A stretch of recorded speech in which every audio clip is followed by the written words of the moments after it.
Objectif, Bani Walid. 70 km de route au milieu du désert sans rencontrer la moindre résistance.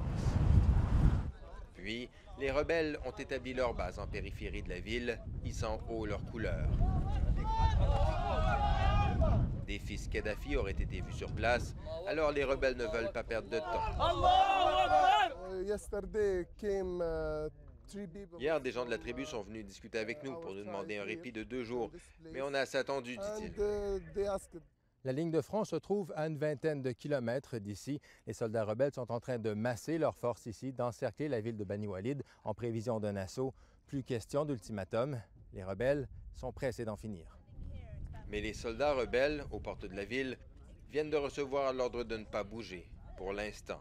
La frustration est grande. Saad Mohamed Daba a mené une mission de reconnaissance le matin même. Il est convaincu que la prise de la ville ne posera aucun problème. La plupart des habitants sont de notre côté et attendent avec impatience notre arrivée, explique-t-il.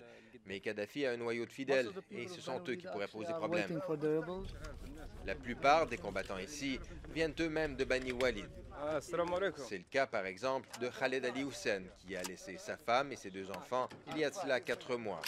S'il a très hâte de les retrouver et de libérer sa ville natale, il est conscient des risques. Je vais peut-être devoir me battre avec des gens que je connais, peut-être même les tuer, dit-il. Mais c'est leur choix. Ils devraient comprendre que c'est terminé et laisser tomber leurs armes.